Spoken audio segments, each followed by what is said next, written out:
Selamat pagi, siang, sore, atau malam. Balik lagi dengan gue Leo Morrison Spider 9 di Go Play Live hari ini. Dan sesuai bannernya, sesuai temanya, hari ini gue akan bahas tentang pertumbuhan pada tarantula gitu ya. Jadi buat teman-teman keeper gitu ya yang udah mulai main tarantula segala macem, pasti mungkin teman-teman ada beli 1-2 tarantula gitu ya, atau bahkan beberapa sekaligus gitu ya. Biasanya hobi ini cenderung ngeracunin cepet gitu ya. Kayak kemarin yang obrolan gue bareng Kojo, kalau teman-teman nyimak itu di YouTube juga ada. Kita bilang, jadi awal-awal kita miara tuh, gue sama Kojo awal miara itu kita pertama beli 1 tarantula gitu ya. Ketika beli 1, kita tanya dong makanannya apa. Ternyata misalnya tarantula kita beli tuh makanannya ukurannya kecil gitu ya, ukurannya masih seling, sehingga akhirnya kita belilah ulet Hongkong. Wah, ulet Hongkong paling murah beli misalnya 2000 sekantong gitu kan. Kalau di sendok tuh sesendok makan gitu. Dan itu tarantula makannya cuma 1 gitu kan ya, seminggu sekali ya. Terus sisanya mau diapain gitu kan, keburu mati. Nah ujung-ujungnya beli lagi ya. Tiba-tiba lu dalam berapa bulan ke depan gitu ya, dari tarantula lu cuma 1, mendadak udah ratusan lebih gitu ya. Oke, nah karena ceritanya teman-teman nih bayangin nih, atau jangan bayangin deh, teman-teman udah punya misalnya gitu ya, teman-teman udah punya nih tarantula berbagai jenis segala macam, terus baru mulai berasa nih, kok tarantula gue yang ini moltingnya lama ya. Setelah molting nambahnya dikit banget gitu ya, cuman ya ilah paling cuman sesenti gitu misalnya. Tapi yang satu lagi nih kok cepet banget ya. Nah gue di sini coba membahas atau dari pengalaman gue gitu sharing, apa sih yang bikin pertumbuhan tarantula itu beragam gitu ya. Jadi boleh dikatakan pertumbuhan tarantula itu kita bagi, ada slow growth, pertumbuhannya lambat, medium growth yang sedang gitu ya, atau yang bahkan fast growth gitu ya, pertumbuhannya cepat gitu. Jadi apa aja yang ngaruhin? Nah setidaknya nanti gue coba rangkum dalam 4 poin gitu ya. Ada 4 poin yang kira-kira jadi salah satu alasan lah istilahnya kenapa tarantula yang jenis ini lebih cepat, kenapa yang jenis ini lebih lambat, kurang lebih seperti itu. Nah oke. Pertama, seperti yang kita udah tahu, tarantula tuh pada dasarnya dibagi dalam dua jenis gitu ya, yaitu ada yang old world atau dunia lama, dan New World atau dunia baru gitu ya. Benua Afrika, Asia, itu mostly mereka adalah Old World, sedangkan yang Meksiko, Amerika gitu ya, itu rata-rata New World gitu ya. Australia juga Old World. Jadi Australia, Asia, Afrika, 3 benua ini rata-rata Old World. Oke, nah apakah ini ngaruh sama growth-nya? Ternyata nggak juga teman-teman. Jadi growth tarantula itu semata-mata bukan dari mana mereka berasal gitu, tapi lebih pada memang genusnya mereka gitu ya, pembawaannya. Jadi New World ada yang lama, ada yang lambat. Old World pun sama, ada banyak bahkan yang istilahnya boleh dikatakan slow growth gitu ya. Nah pertama-tama kita kalau mantau kayak gitu akan berasa banget gitu kalau teman-teman mulai miara dari sling gitu ya. Kemarin kita sempat bahas, mungkin yang baru join gitu ya, baru main, sling itu apa ya. Nah sling itu gue ulangin sedikit, sling adalah singkatan dari spiderling. Jadi kalau teman-teman yang kita biasa nyebutnya itu pakai bukan imbuhan ya, pokoknya ditambahin link. Jadi misalnya kayak teman-teman main centipede nih ya, centipede kelabang, maka yang kecil-kecil itu anakannya itu disebut pedaling gitu ya, anakan kelabang. Kalau teman-teman biasa main scorpion disebutnya scorpling gitu ya, scorpion link. Nah kalau spiderling disebutnya sling. Oke, bukan ketapel slingshot. Nah kalau teman-teman miara dari sling itu bakal lebih berasa gitu ya. Dalam artian gini, kita bisa mantau pertumbuhannya gitu ya, dari yang slingnya masih belum keluar warna sampai nanti slingnya udah mulai keluar warna, jadi juvenile jadi sub adult gitu ya, bahkan adult. Nah di situ teman-teman punya kesempatan untuk observasi gitu ya, untuk observasi pertumbuhan itu jauh lebih bisa lebih dapat gitu ya secara pertumbuhan. Kenapa? Karena misalnya dari sling dia molting, kita bisa lihat nih, biasakan gini teman-teman, saran gue catat semua pertumbuhan tarantula teman-teman gitu ya. Kalau nggak mau repot pakai catatan Excel atau kertas-kertas gitu, di Google Play Store ataupun setahu gue di iOS ada gitu ya. Itu ada program aplikasi namanya Tarantulas, pakai S belakangnya ya, Tarantulas. Nah itu teman-teman bisa download Tarantulas.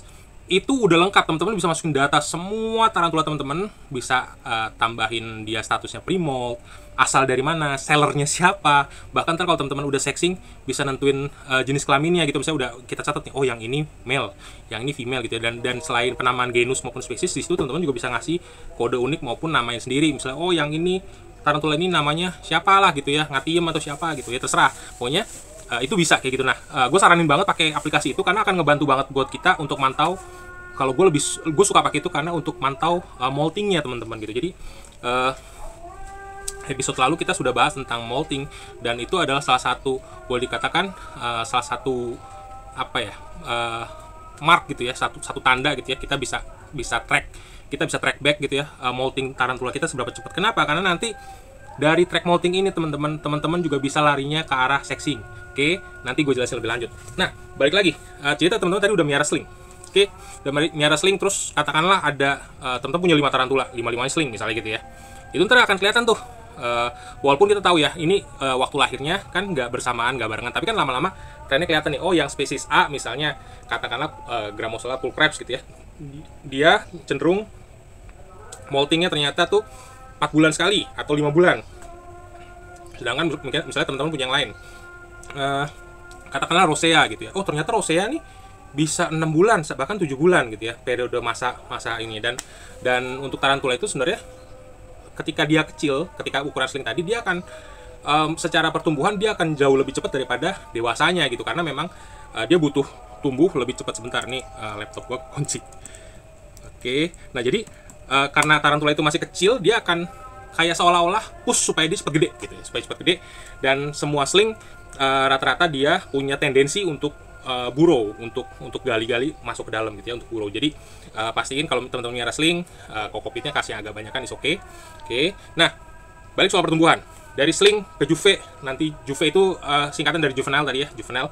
Nah, dari juvenile stage selanjutnya adalah subadult, dari subadult baru ke adult gitu ya, atau ke biasanya kita sebut adult female, atau kalau male-nya itu kita sebutnya mature male gitu ya. Nah, pertumbuhan ini akan ada secara fisik pasti ada perubahan gitu ya. Oke, jadi kalau ngeliatnya gimana? Kalau gue gini, kadang-kadang teman-teman untuk ngukur mold, untuk ngukur pertumbuhan tarantula kita bisa lihat dari pertama adalah persentase moldnya, gitu ya, persentase. Jadi dari sebelum mold hingga sesudah mold, kira-kira nih secara persentase dia numbuh berapa sih? Misalnya teman-teman udah punya tarantula seukuran katakanlah 3 cm gitu ya, 3 cm. Nah, ketika dia molting, ada tarantula yang langsung kelihatan secara kasat mata, iya lo lebih gede. Tapi ada yang kayaknya segitu-gitu aja, sehingga harus butuh alat bantu ukur gitu, misalnya penggaris gitu ya, untuk ngukur gitu. Untuk ngukur. Jadi segitu-gitu aja. Terus kira-kira persentasenya berapa nih? Nah, jadi biasanya kalau memang kita bisa ukur gitu ya, ketika kan paling gampang ukur itu sebenarnya sebelum molting adalah ketika masa-masa premolt, teman-teman gitu ya. Masa-masa premolt, kita tahu nih ini tarantula kita udah nggak mau makan gitu ya, kita udah mulai nolak makan. Abdomennya mungkin mulai botak kalau yang udah agak gedean gitu ya. Itu bisa kita kalau punya kesempatan kita ukur deh, coba. Cara ngukurnya biasanya teman-teman ada 2 gitu ya. Ada yang pakai rentang kaki atau leg span, ada yang pakai rentang badan atau body span. Jadi rentang gue ambil alat bantu gue dulu kayak biasa mainan Lego gue yang biasa gue pakai buat apa, anatomi. Sebentar, sebentar. Nah, balik lagi dengan ini dia. Oke, jadi ada yang ngukur cuman body doang gitu ya, dari kepala, dari cephalothoraxnya sampai ke abdomen gitu ya, sampai abdomennya ya, spinneretnya nggak usah dihitung lah ya, sampai abdomen aja. Atau dari rentang kaki depan hingga rentang kaki belakang gitu. Biasanya ada yang ngukur gitu. Ini kan ya, ini karena mainan ya teman-teman ya. Kalau tarantula aslinya kan kakinya panjang-panjang ya, ini kan karena mainan Lego cuman kasih gue segini kakinya gitu. Jadi ada yang ngukur leg span-nya, oke, ada yang ngukur body span. Oke, terus ya ukurannya macam-macam ya. Kalau teman-teman baca di forum kayak Arachnoboard, mereka lebih suka pakai inch gitu ya, pakai inci. Kalau kita di Indonesia lebih suka pakai sentimeter, ya bebas lah. Yang penting kita paham bahwa ukurannya itu yang dimaksud segitu. Oke, leg span, body span. Ada juga yang pakai leg span-nya model diagonal. Diagonal leg span berarti yang dulu gue sempat kasih tau juga, rentang kakinya yang depan sampai rentang kaki yang belakang, tapi dia diagonal, menyimpang gitu ya. Nah, itu cara ngukurnya. Jadi dari diagonal leg span atau leg span atau body span lah, katakanlah teman-teman mengukur yang mana, diukur terus dicek kira-kira di premolt berikutnya udah numbuh berapa senti sih gitu ya. Ntar kan kelihatan tuh, misalnya dari tadi kita pakai contoh 3 cm. 3 cm ternyata dia cuma tumbuh sampai katakanlah 3,5 gitu ya, nggak nyampe, cuma numbuh setengah senti kasarnya gitu ya, di premolt selanjutnya. Berarti kan pertumbuhan dia boleh dikatakan growth rate-nya cuma 20% gitu ya, 3,5, 3,6. Oke, kurang lebih kayak gitu. Itu ketika premolt. Tapi kalau misalnya dia sudah tumbuhnya bisa sampai katakanlah yang tadi 3 cm, di premolt berikutnya dia udah hampir 4,5 gitu misalnya, itu kan berarti kan growth rate-nya boleh katakan 50%, 1,5 cm lebih gede dari pre-molt sebelumnya gitu. Itu persentasenya yang tadi gue ceritain. Yang kedua adalah periode atau rentang antar moldnya. Makanya tadi gue cerita tentang teman-teman, gue saranin untuk catet gitu ya, untuk memudahkan. Tadi bisa lewat yang Play Store ya, Tarantulas, karena gue juga pakai itu dan itu ngebantu banget. Nah, periode rentang itu kita bisa lihat. Jadi kita akan lihat itu kalau udah lengkap itu catatannya itu dari molting pertama kali punya gitu ya sampai molting saat ini, misalnya teman-teman udah melihara katakanlah 3 tahun, 2 tahun gitu ya. Itu kan catatannya rapi itu. Nah, dari situ kita bisa lihat nih, oh dia punya kecenderungan moltingnya setiap sekian bulan sekali. Dan makin besar ukurannya, biasanya makin mundur, teman-teman. Gapnya makin jauh, biasanya gitu. Nah, terus itu yang perlu kita ukur gitu ya untuk pertumbuhan tarantula. Terus tentang jenis spesiesnya nih. Jadi kita mulai bahas masuk spesies. Kan tarantula kita tahu ada 1000 spesies lebih gitu ya yang sampai hari ini baru ditemukan atau diteliti oleh arachnologis gitu ya. Jadi dari 1000 spesies itu nggak semuanya masuk ke hobi. Oke, nggak semuanya. Jadi di hobi itu ya biasa lah ya, kita pasti yang hobi tarantula gini kan kita cenderung misalnya cari yang warnanya cakep gitu ya, colorful, vibrant segala macam. Mungkin yang warnanya plain coklat gitu aja ya mungkin ada yang masuk hobi, tapi ya basically gimana ya, maksudnya kalau kayak contoh deh kayak Chilobrachys deh gitu ya. Chilobrachys, wah ini itu masuk hobi ya, tapi warnanya coklat doang. Cakepan mana sama Chilobrachys fimbriatus misalnya gitu kan, ya kan pasti kan lebih diminati fimbriatus. Contohnya kurang lebih kayak gitu. Jadi tarantula tuh banyak gitu ya, udah 1000 pieces lebih, tapi nggak semuanya masuk hobi. Nah, kita bicarain di hobi dulu nih gitu. Jadi kan semuanya beda-beda. Contoh deh yang menonjol untuk urusan growth-nya itu lama gitu, misalnya nih ya, yang di koleksi gue tuh adalah Grammostola. Itu cenderung lama teman-teman. Oke, mulai dari Pulchra, Porteri, Rosea, itu cenderung lama. Justru Grammostola Pulchra itu justru lebih cepat, jauh banget sama saudara-saudaranya walaupun satu genus gitu ya, Grammostola. Oke, itu salah satu contoh tuh. Jadi biarpun genusnya sama nih ya, sama-sama Grammostola kita ngomong ya, yang Pulchra lebih cepat cenderung dibanding kayak Pulchra, Porteri, Rosea gitu. Oke, jadi genus pun kita nggak bisa nilai dari genus, tapi kita harus benar-benar species by species. Oke, sebelum gue lanjut, ada pertanyaan dari Harun. Kalau makanan ekstrim tarantula, gimana menurut Leo? Ekstrimnya gimana nih? Nanti gue akan bahas makanan juga tentang pengaruh push fit pada growth gitu, tapi nanti di poin-poin berikutnya. Cuman kalau Bro Harun mau jelasin maksudnya ekstrim itu apa, boleh ya diketik lagi. Oke, kita lanjut dulu. Nah, terus kalau dari lifestyle teman-teman, kita bicara lifestyle si tarantula gitu kan, ada yang arboreal, terrestrial, ataupun fossorial. Fossorial tuh kalau bahasa gampangnya burrower gitu ya, tarantula yang hidup dalam tanah.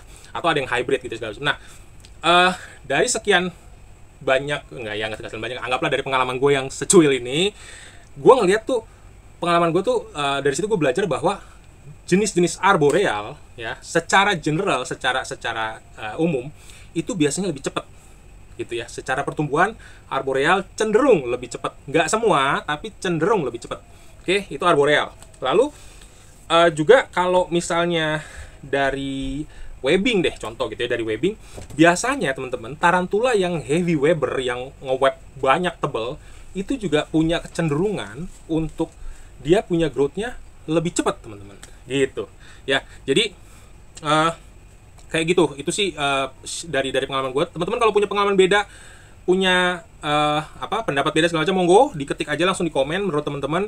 Oh, kalau gue pengalamannya gini segala macam, silahkan.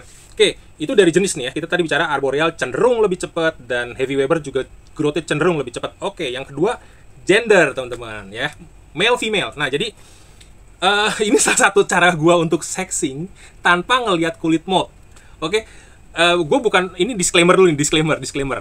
Cara sexing paling tepat tetap adalah lewat kulit mold. Oke, sekali lagi, cara sexing paling tepat tetap pakai exuviae atau kulit mold. Oke, kita cari spermatekanya, itu udah paling bener. Tapi kadang-kadang ada orang kayak gue gini gitu ya, males untuk sexing gitu ya. Jadi gue gini teman-teman, gue punya kecenderungan kalau gue beli tarantula itu yang memang udah ukuran bisa disexing kan. Kalau sexing kan paling gampang tuh udah kisaran sub adult ya, atau juve deh gitu ya, juve deh seminim-minimnya, itu gampang banget disexing gitu ya, lebih mudah gitu, untuk menemukan spermatekanya, karena spermatekanya kecil. Apalagi kayak modelan genus Puccilotheria tuh ampun, spermatekanya kecil banget gitu. Jadi jujur semua Puccilotheria gue nggak ada yang gue sexing. Ada beberapa nih kayak Regalis, Formosa, sama Metallica, ini gue piara dari kecil, dari sling, tiga-tiganya nggak ada yang gue sexing. Gue baru tahu, anggaplah gue beruntung ya, tiga-tiganya ini female, jadinya female, cuman gara-gara mereka udah kadung gede. Kebayang ya, udah kadung gede, gue baru, oh iya, ini female gitu. Kenapa? Kalau Poecilotheria gampang, kita bisa lihat dari contoh-contoh fisiknya gitu ya. Kan ini kita belum bahas sexing, tapi gue singgung dikit ya teman-teman. Berikutnya gue akan bahas tentang sexing. Oke, jadi kita lanjut. Poecilotheria itu spermatikanya kecil. Dia yang gue lihat dari fisik itu adalah corak di abdomen, sama dia punya apa? Ini kalau yang cowok tuh ya gampang lah ya kelihatan. Kalau male udah mature, itu pasti dia punya palpal emboli. Ya, embolinya tuh yang pedipalpnya itu kan gede kayak pakai sarung tinju gitu ya. Lebih gede daripada yang female. Yang female kan tetap kuncup gitu ya, kayak kuntum bunga gitu, kuncup gitu, model kayak teardrop. Sedangkan yang male-nya pasti gede kayak pakai sarung tinju gitu kan. Nah, dari situ teman-teman. Jadi tapi gara-gara gue punya catatan moltingnya gitu ya, gue bisa lihat bahwa mereka memang ternyata yang jadi female ini gap antara moltingnya lebih lama gitu ya. Contohnya lagi apa yang gue dari hati-hati Siropagopus sp, hati-hati itu juga sama. Gue sempat punya beberapa sling yang jadi female itu moltingnya lama banget, gapnya jauh-jauh. Sedangkan yang male gap antara molting ke moltingnya lebih cepat gitu ya, lebih sempit, lebih rentang waktunya lebih sedikit. Kenapa? Karena balik lagi nih teman-teman, umur tarantula itu sendiri. Jadi female, kita tahu bahwa female itu bisa mencapai umur yang lebih panjang ya, bisa 10 bahkan belasan tahun, bahkan ada laporan sampai 20 tahun. Sedangkan male rata-rata tuh bertahan 3 sampai 5 tahun. 7 tahun tuh udah hebat banget gitu ya, itu untuk male. Jadi karena dia umur male-nya singkat, maka periode dia untuk jadi dewasa, untuk mature itu juga pasti makin pendek gitu kan, logikanya kayak gitu. Nah, sedangkan female dia cenderung lebih lambat moltingnya, rentang waktu moltingnya lebih lambat. Kenapa? Karena memang umurnya pun panjang gitu. Oke, jadi dari situ teman-teman sebenarnya bisa jadi kayak apa ya, kalau gue bilang kayak clue gitu ya, kayak petunjuk ini tarantula male apa female nih gitu. Lihat dari pertumbuhannya itu bisa sampai nanti kalau teman-teman udah agak gedean kan, tarantulanya bisa tanpa kulit mau tuh bisa ventral sexing gitu ya, bisa yang tadi lihat dari bentuk fisik. Kalau male itu cenderung nanti mulai legi atau kakinya mulai lebih jenjang. Dan kalau udah mature ya male ada yang keluar hook, tibial hook. Oke, ada juga yang nggak ada tibial hook, tapi yang pasti semua male ada palpal embolinya itu yang pakai sarung tinju tadi. Oke, itu yang kedua. Jadi untuk pertumbuhan biasanya genus yang sama male itu lebih cepat gitu dibanding female. Balik lagi karena apa, umurnya tadi. Nah, ketiga yang mempengaruhi tentang pertumbuhan tarantula kita tuh apa? Temperatur dan humidity. Oke, suhu dan kelembaban. Sekali lagi nih, suhu dan kelembaban itu dari awal gue udah kasih tips ke teman-teman, kalau mau beli tarantula please cari care sheet-nya, cari husbandry-nya, atau gampangnya adalah cari semua data mengenai tarantula terkait gitu ya. Dari biasanya tuh kalau gue nyari referensi gitu, antara kalau forum nih biasanya gue di Arachnoboard, tapi kalau forum Indo juga banyak gitu ya, forum-forum Indo, tarantula Indo tuh lu di Facebook banyak kok, lu bisa tanya-tanya di situ husbandry gimana, atau gue cek kayak websitenya si Tom Morans misalnya, Tom Morans Big Spider. Itu juga dia suka ngasih data lengkap tuh. Jadi misalnya genus ini humidity-nya di sini, temperaturnya segini, slow rate-nya segala macam, karakternya dia apakah skittish, apakah defensif segala macam, itu si Tom Morans juga cukup lengkap, dan itu suka gue jadiin referensi ketika gue mau setup tarantula baru gitu ya. Jadi teman-teman do your homework gitu ya, cari semua data-data tentang tarantula teman-teman tersebut. Kenapa? Karena balik lagi, ketika lu salah setting enclosure ya, salah setting temperatur, salah setting humidity, gampangnya gini deh, misalnya Brachypelma GBB gitu ya, atau apalagi yang terkenal kering, Grammostola juga sukanya kering. Nah, tarantula yang settingan kering gini kan, dulu gue bilang dia termasuk genus tarantula beginner. Kenapa? Karena kan setting kering itu lebih gampang di maintain. Setuju ya teman-teman ya? Ketika kita setting lembab itu udah pasti rawan kutu gitu ya, rawan molding, bukan molting ya, molding kayak jamur gitu ya, rawan kayak gitu-gituan deh. Jadi terus teman-teman belum lagi harus pakai springtails, isopods segala macam untuk yang settingan lembab. Makanya gue bilang kalau tarantula beginner itu cocoknya ya setting kering sebenarnya, karena lebih gampang di maintain gitu ya daripada setting lembab. Nah, andaikan teman-teman ternyata bikin kesalahan nih gitu ya, adalah ini harusnya kering karena lu mikirnya, waduh ntar tarantula gue mati dehidrasi lagi gitu kan, akhirnya lu bikin setting lembab.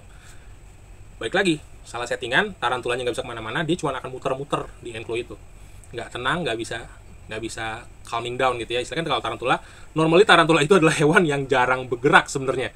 Jadi dia kalau udah nyaman dia akan stay di satu tempat dan benar-benar stay di situ bisa berjam-jam gitu ya. Kurang lebih gitu. Kalau tarantula teman-teman mondar-mandir balik, naik turun segala macam, kemungkinan stres. Nah, stres ini juga ngaruh ke growth tarantula teman-teman. Kenapa? Karena kalau namanya stres, dia akan nggak mood makan. gitu ya. Beda sama gua kalau stres makan ya kan, nggak stres aja makan, apalagi stres. Nah kalau tarantula beda, dia begitu stres dia nggak mood makan teman-teman. Ketika nggak mood makan, yang ada berikutnya adalah moltingnya juga mulai ngaco nih. Jadi istilah gini, dia kan punya jam biologis ya teman-teman ya. Jam biologis istilahnya bukan di hormon sih kalau tarantula, karena tarantula pada dasarnya adalah makhluk yang nggak berotak. Seriously, tarantula nggak punya otak. Tarantula punya susunan saraf atau medula oblongata. Nah, ini gara-gara dia nggak mood makan, itu kayak jam biologisnya terganggu yang harusnya mungkin molting di sekian rentang waktu karena asupan gizinya kurang gitu ya, malnutrisi gitu ya. Nah, tarantula lu gitu ya, tarantula kita gitu malnutrisi, akhirnya moltingnya juga bisa mundur, atau bahkan paling jelek adalah gagal molting atau bad molt gitu. Jadi sebenarnya urusan molting bad molt sampai bad molt gitu kan sebuah hal yang istilahnya udah paling fatal deh gitu ya. Tapi kalau ciri-ciri stres yang paling gampang kalau gua gitu ngelihatnya adalah itu tadi, dia nggak bisa diem gitu ya, dia naik turun segala ngiter-ngiter enklonya dan cenderung defensif. Jadi kalau misalnya nih Cenfuk ada komen, ya OBT sling gue sebulan sekali molt. Ya OBT termasuk yang fast growth. Nah contoh OBT deh, mumpung kesebut sama Cenfuk gitu ya. OBT itu teman-teman, kalau pengalaman gue miara, gue ada beberapa kali dari sling dan ada yang gue beli memang udah agak gedean gitu ya.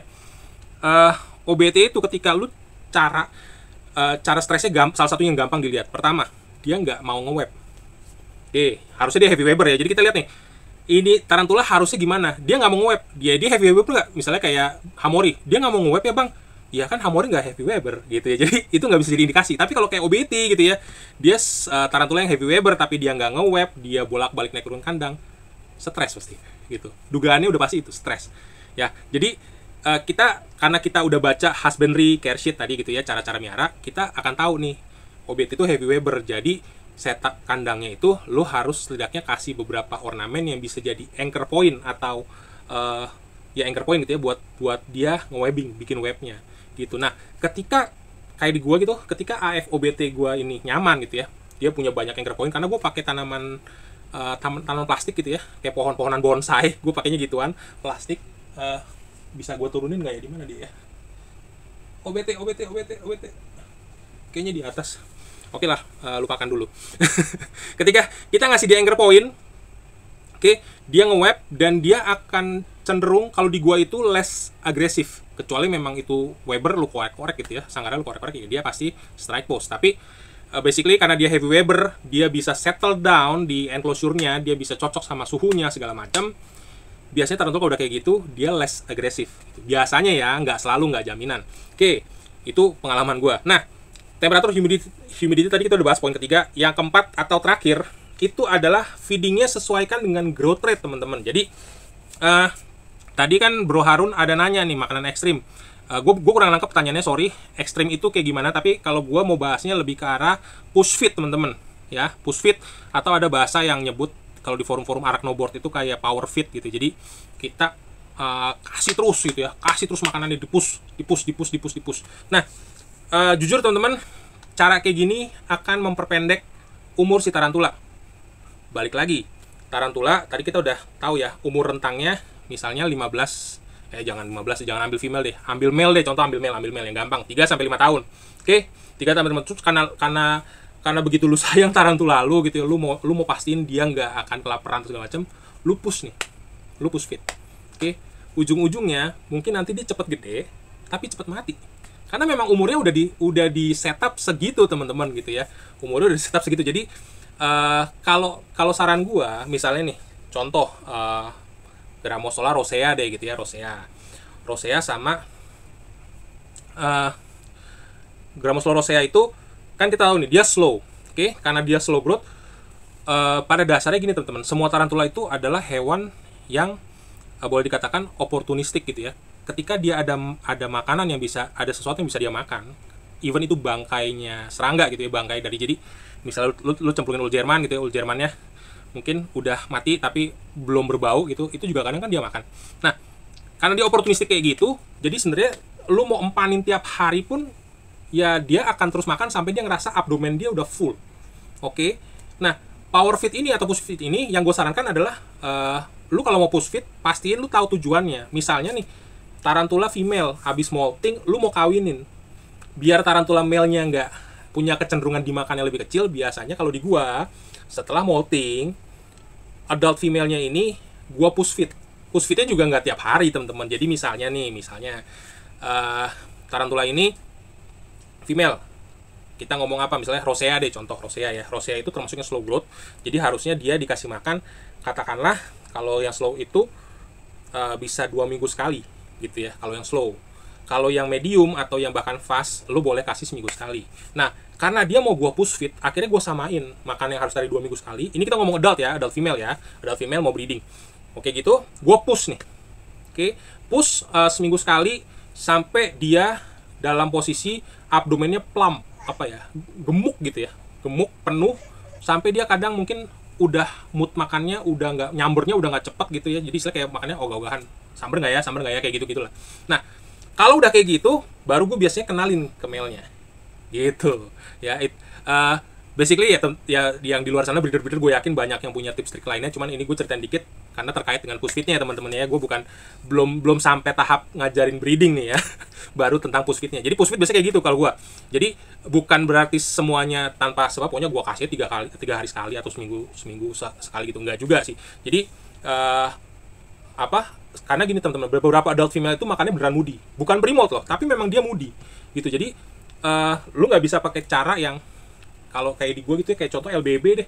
LBB tuh setelah pre-molt pun dia sempet cepet gitu, suka gitu makannya lahap gitu, tapi abis itu kesini-sini udah enggak, padahal itu baru 3 bulan setelah molting dan itu dia belum saatnya molting lagi gitu ya. Jadi emang kalau gue liat AF itu cenderung moody. Kalau mature male udah jadi tanya deh, udah malas makan, pikirannya cuma kawin gitu ya, pikirannya cuma pengen kawin. Oke, jadi kayak gitu. Jadi sesuaikan pertumbuhannya atau growth rate-nya tadi dengan jadwal makannya teman-teman gitu ya. Jadi jangan semuanya itu lu paksa kayak gitu, karena jujur tarantula makin lu paksa, oke dia cepat gede tapi juga cepat mati gitu. Dan kalau memang ya gue nggak tahu kalau misalnya di luar sana ada yang memang sengaja untuk mungkin untuk gue pengen cepet gede ini biar kelihatan warna atau gimana, ya terserah. Cuman ini dari sudut pandang gue gitu ya teman-teman ya. Oke, tadi kita sebelum kelewat ada pertanyaan dari Adit. Klasi 3 cm gue abis molt mati. Case-nya itu dia perfect molt, tapi abis molt dia terbalik lagi dan dead curl. Itu kenapa ya? Gue belum pernah ngalamin sih. Yang pernah gue alamin itu albicep male, dia habis molt, terus gue masih pancing-pancing makan waktu itu. Kalau albicep gue ya, gue pancing-pancing makan setelah 2 minggu setelah molt gitu ya, dan itu dia nggak mau makan. Minggu ketiga masih nggak mau makan, minggu keempat nggak mau makan, padahal menurut hitungan gue tarantula yang namanya habis molt itu pasti dia lapar dan dia butuh buka puasa. Jadi gue kasih pancing dengan ulat Jerman kecil gitu yang ukurannya agak kecilan, dan itu dia nggak mau, dan ujung-ujungnya dia dead curl. Padahal kalau dibilang dehidrasi, albicep itu gue setting kering tapi ada water dish. Jadi ya itu gue sampai sekarang nggak ngerti, dan sorry untuk Adit, ini juga gue nggak ngerti kalau perfect molt abis itu dia terbalik lagi dan dead curl itu kenapa. Mungkin kalau lu masih punya tarantula si klasi 3 cm ini, cek apakah dia ada kemungkinan gini tuh, Dit. Jadi kalau gue biasanya tarantula gue ada yang mati gitu, dan gue nggak lihat ada luka luar dalam fisiknya, gue akan black abdomennya. Oke, black abdomennya, lu pakai kaca pembesar atau apapun, cek deh ada parasitnya nggak gitu. Ini sebenarnya gue udah punya rencana gitu ya, di kedepannya nanti gue akan bahas tentang pakan, karena jujur salah satu pakan yang gue hindari adalah jangkrik. Oke, jadi kenapa gue hindarin jangkrik? Karena jangkrik itu dia biasanya seller jangkrik itu biasanya dia punya 2 sumber gitu ya. Ada yang ternakan, ada yang tangkapan liar atau wild capture, ada yang captive breed gitu ya. Nah, jangkrik yang wild capture ini terkadang bawa parasit. Oke, gue udah beberapa kali kejadian tarantula makan jangkrik penyakit gitu. Masalahnya kan kalau sebenarnya itu bisa dibedain gitu ya. Kalau kayak jangkrik itu kita bicara jangkrik yang wild capture itu cenderung warnanya hitam dan bodinya lebih kecil, sedangkan yang ternakan itu dia kayak lebih bersih warnanya dan bodinya agak lebih gemuk. Cuman kan kadang-kadang ya kita beli jangkrik ya udah dapet, ya udah kita kasih gitu ya. Jadi ya pokoknya itu sih pengalaman pribadi gue. Cuman setelah pengalaman itu gue udah nggak pernah pakai jangkrik gitu. Gue nggak tahu, makanya ini kalau kasusnya Adit ini apakah dia ada parasit atau gimana gitu, karena jujur penyakit pada tarantula itu rata-rata death sentence sih, sorry to say gitu ya. Tarantula kena DKS nih, mungkin dia bisa bertahan. Ada teman-teman gue yang berhasil bertahan bahkan sembuh, tapi it's not a guarantee bahwa cara yang sama lu terapin di tarantula lu akan berhasil. Intinya gitu, maksudnya jadi kalau tarantula yang namanya udah sakit biasanya death sentence. 2 kali tarantula gue kena infection, hati-hati sama Akcaya itu juga sama gitu ya. Gue udah coba pakai cara yang gue dikasih tau sama temen gue, misalnya Rio sempat kasih tau gue, terus gue pernah baca-baca literasinya Tom Orange gitu ya tentang tarantula dia yang kena infection. Try it all and doesn't work gitu ya, maksudnya di gue nggak berhasil gitu. Jadi kalau tarantula udah kayak gitu, jujur sorry gue nggak bisa jawab gimana, karena pertama gue harus lihat sendiri gitu kan. Dari situ mungkin gue bisa punya apa ya, kayak pandangan gue sendiri. Oh kayaknya gini deh, kayaknya gitu. Karena di gue pernah kayak gitu. Balfi juga sama, pernah habis molting, tapi di gue kejadian jantan ya semuanya ya. Balfi tadi jantan, terus yang Albicep juga jantan, nanti gue cerita gitu sih. Jadi habis molting, moltingnya bagus gitu ya. Kalau secara fisik gue lihat ya lengkap gitu kan, kakinya nggak ada yang nyangkut, semua nggak ada yang nyangkut, kelepas sempurna segala macam udah. Terus ini Balfi male, ya udah dalam waktu sebulan setengah deh at least gitu ya, itu nggak mau makan, mirip-mirip kayak Albicep tadi gue cerita, nggak mau makan dan tiba-tiba dead call, udah gitu aja. Jadi gue cuma bisa nebak kayaknya parasit, dan akhirnya tersangka utamanya yang buat gue adalah pakan itu sih gitu ya. Oke, mungkin ya, tapi thank you nih buat Adit gitu ya. Ini bisa jadi topik menarik gitu ke depannya. Gue mungkin akan coba buka atau coba bawain topik tentang penyakit-penyakit pada tarantula gitu ya. Setahu ini yang gue lihat ya, kalau nggak parasit, DKS, infection gitu ya biasanya. Kayak gitu sih, tapi nanti gue siap-siapin bahannya, nanti gue coba bawain ya gitu ya, dan sesuai dari pengalaman gue. Oke. Nah, ini bro sebentar, gue ada quiz and polling teman-teman. Jadi gue coba launch dulu sekarang. Semoga teman-teman boleh bantu isi. Oke, menurut teman-teman mana yang paling lambat tumbuhnya? Gue kasih 3 pilihan. Ada Pelinobius muticus, Grammosola pulchra, atau Eupalastrus campestраtus. Nah, ntar teman-teman akan lihat di layar. Silahkan di vote menurut teman-teman yang mana. Kebetulan 3-3-nya ini gua juga keep gitu ya. Ada muticus, ada pulchra, dan kebetulan campesnya lagi nggak ada, campestраtus. Tapi nggak apa-apa, gue masukin di situ karena pengalaman gue campes ini juga salah satu yang molting ya. Sorry, yang moltingnya lambat. Oke. Kalau udah kelihatan di layar teman-teman, monggo silahkan diisi, diklik. Oke, kita lanjut ke tadi pertanyaan Bro Harun yang mungkin dia nggak sempet jabarkan lebih detail ya, tarantula yang makanan ekstrim. Kalau dari pertanyaannya cuman baca kata per kata makanan ekstrim, mungkin gue nebaknya kayak apa sih, pinkies anak tikus yang masih pink gitu. Itu termasuk ekstrim nggak sih? Kalau yang dimaksud itu enggak, gue nggak kasih makan pinkies ke tarantula. Udah pernah vertebrata gitu ya, pinkies sama cicak, dan hasil akhirnya gue kurang suka, yaitu bau. Itu aja sih, baunya itu. Jadi baik lagi teman-teman, tarantula itu adalah insektivora atau pemakan serangga. Kalau teman-teman lihat dokumentasi di luar, tarantula ada nggak yang makan burung? Ada. Yang makan gecko, kadal pohon segala macam, ada nggak? Ada gitu ya. Bahkan waktu itu gue lihat di mana ya, Avicularia tuh makan burung, men, burung-burung pipit kecil gitu tuh. Itu gue pernah lihat videonya gitu. Jadi basically iya ada, tapi bukan berarti itu mereka didesain untuk itu sih. Ya makan orang ada nggak? Ada di film. Yang di film Eight-Legged Freak, kalau ada yang pernah nonton tuh, tarantula makan orang. Kalau yang gue tahu, orang makan tarantula. Di Thailand gitu ya, di Myanmar itu salah satu menu gitu ya. Tarantula itu salah satu menu, dan kalau lu lihat cara mereka nangkepnya dan apa yang ditangkap, nangis deh. Beneran, gue pernah lihat ya dokumentasi tarantula dimasak di batu panas, hot plate gitu, hot stone gitu ya. Itu Albostriatum, men. Ngeri gak sih? Albostriatum, Thai zebra gitu ya. Albostriatum itu bukan Albostriatus ya, bukan Brachypelma albos ya, bukan ya. Ini Siropagopus albostriatus atau Haplopelma albostriatum. Men, itu tarantula mahal di kita, di Indo gitu ya. Jadi ya bukan tarantula yang mahal sih, lu salah negara. Oke, dari Adit satu lagi. Ulet Jerman bisa nyerang tarantula? Bisa. Bisa banget. Jadi Itulah kenapa setiap kali kita kasih makan tarantula itu, kita pastikan pakannya itu, mangsanya itu dimakan, jangan ditinggal. Karena baik lagi kemarin ketika episode lalu gue bahas tentang molting, salah satu yang diharamkan tuh itu teman-teman. Jadi teman-teman misalnya mau coba ngasih makan, ternyata tarantulanya pre-molt nih. Tapi dugaan teman-teman adalah mungkin lagi belum mood, nanti juga disamber. Itu justru lebih bahaya teman-teman. Jadi mendingan kalau memang tarantulanya nggak mau makan, entah dia pre-molt atau nggak mood, whatever, buru-buru angkat. Terutama ulet Jerman, ulet Hongkong itu cenderung burrow, cenderung dia ngubur diri. Ketika dia udah ngubur diri gitu ya, terus tarantula lalu katakanlah terestrial gitu ya. Kalau di gua, ketika ulet Jerman yang ngubur terus kebetulan tarantulanya lagi lapar, dia akan gali itu tanah. Kalau lagi lapar. Kalau dia lagi nggak mood makan, dicemplungin ulet, misalnya ulet Jerman gitu ya, ulet Jerman.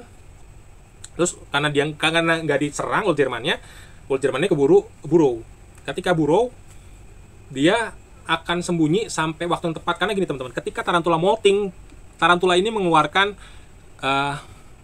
gue bahasakan misalnya senyawa kimia gitulah istilahnya gitu ya, senyawa kimia yang bisa ngundang apapun itu di sekitar. Jadi kedua, kulitnya tuh masih lembek banget. Jadi apapun serangga yang harusnya tadinya jadi mangsa bisa jadi pemangsanya justru. Karena kulitnya masih lembek, bahkan taringnya kan kayak kalau kuku kita lagi basah kan putih tuh, lembek-lembek kan kuku bisa panjang, kuku lu panjang, lu rendam air sekian lama, itu kan bisa ditekuk gitu ya, saking lembeknya. Nah, taringnya pun masih lembek, makanya pre-molt tadi, kalau lagi pre-molt nggak makan, buru-buru angkat, ya, whatever it is. Kadang-kadang kalau gue bener-bener, jadi pinset gue biasa tuh, kalau udah ngasih makan, nggak langsung gue angkat gitu ya, gue cek dulu tarantulanya hajar nggak. Kalau nggak dihajar, pinset gue yang akan hajar itu mangsa, maksudnya gue balikin gitu ya. Kayak ulet Jerman itu juga salah satu pakan utama di tempat gue selain dubia dan turkis gitu ya. Ulet Jerman juga salah satu pakan tarantula utama di tempat gue. Tapi ya kayak gitu, gue selalu berusaha ngejagain supaya dia nggak sampai burrow gitu. Oke, jadi kalau dibilang bisa makan, bisa banget. Nah, soalnya OBT gue mut-mutan, pernah dikasih jangkrik gak langsung makan, 15 menit baru makan. Iya, kadang jangkrik enaknya kadang gini. Jadi jangkrik itu sebenarnya salah satu pakan favorit juga. Kenapa? Karena sebenarnya kan mudah didapat gitu ya. Kita ke toko burung pasti jualnya kan kalau nggak jangkrik, ulet kandang, ulet Hongkong, ulet Jerman gitu ya. Empat insek itulah.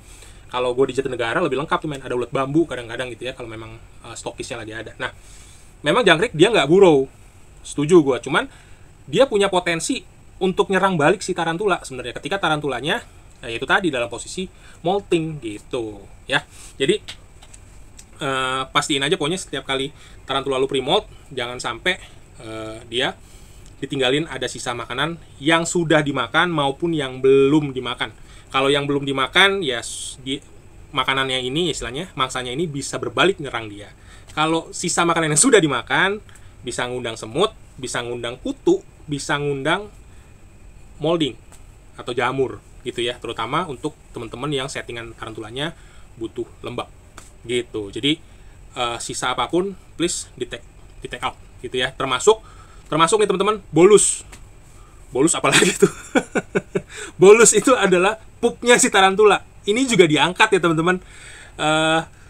Bolus ini bisa ngundang kalau lu pakai isopod gitu ya, lu pakai springtails ya mungkin bisa cepet dibersihin. Tapi kalau bolus lu nggak pakai isopod, nggak pakai springtail, bolusnya lu diemin gitu ya. Terutama kalau kayak di gua tuh sisa-sisanya dubia, biasanya itu kan kepalanya keras tuh ya, cangkangnya kan dubia ada cangkang.